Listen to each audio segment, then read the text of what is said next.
पश्चिम बंगाल की राजनीति में एक नया मोड़ तब आया जब कांग्रेस के वरिष्ठ नेता और पश्चिम बंगाल कांग्रेस के पूर्व अध्यक्ष अधीर रंजन चौधरी ने तृणमूल कांग्रेस सुप्रीमो ममता बनर्जी के समर्थन में खुलकर बयान दिया।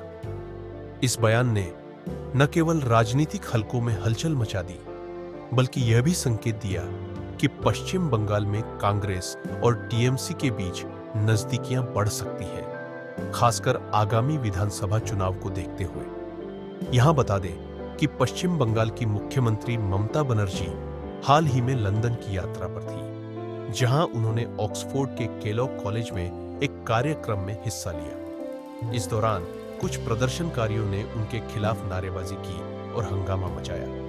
यह घटना तब सुर्खियों में आई जब ममता ने इसे बंगाल और उनकी सरकार के खिलाफ साजिश करार दिया। हालांकि अधीर रंजन चौधरी ने इस मामले में ममता का साथ देते हुए कहा कि विदेश में किसी मुख्यमंत्री का इस तरह अपमान करना निंदनीय है। उन्होंने यह भी जोड़ा कि वह प्रदर्शनकारियों के खिलाफ है, लेकिन ममता को भी अपनी गरिमा बनाए रखने की सलाह दी। इससे पहले अधीर रंजन ने ममता की इस यात्रा को नाटक करार देते हुए सवाल उठाए थे कि इस दौरे से बंगाल को क्या हासिल हुआ। लेकिन अब उनका बदला हुआ रुख दोनों दलों के बीच सुलह की संभावना को बल देता नजर आ रहा है। हालांकि लंदन में ममता के विरोध के बाद अधीर का समर्थन वाला बयान एक नई कहानी बयां करता है। राजनीतिक विश्लेषकों का मानना है कि यह बदलाव कांग्रेस आलाकमान के उस दृष्टिकोण का हिस्सा हो सकता है जो टीएमसी के साथ गठबंधन को मजबूत करना चाहता है। यह भी माना जा रहा है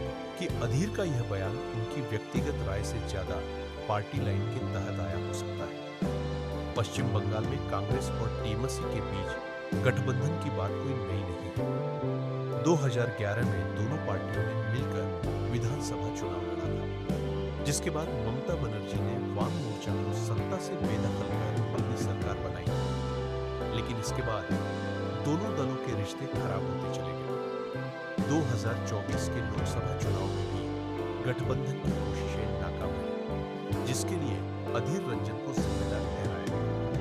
अधीर ने तब कहा था कि ममता पर भरोसा नहीं किया जा सकता, क्योंकि वह गठबंधन को तोड़कर अपने हित साधती है। अब अधीर का ममता के प्रति नरम रुख और उनका समर्थन इस बात का संकेत देता है कि कांग्रेस और टीएमसी आगामी विधानसभा चुनाव से पहले एक बार फिर हाथ मिला सकते हैं। बंगाल में बीजेपी की बढ़ती ताकत को देखते हुए दोनों पार्टियों के लिए यह गठबंधन रणनीतिक रूप से फायदेमंद हो सकता है। कांग्रेस भले ही राज्य में कमजोर हो, लेकिन उसका कुछ क्षेत्रों में प्रभाव अभी भी बरकरार है, जो टीएमसी के लिए उपयोगी साबित हो सकता है। पश्चिम बंगाल में अगला विधानसभा चुनाव 2026 में होना है, लेकिन उससे पहले कई पंचायत और नगर निकाय चुनाव भी होने हैं। ऐसे में कांग्रेस और टीएमसी के बीच बढ़ती नजदीकियां बीजेपी के लिए चुनौती खड़ी कर सकती है।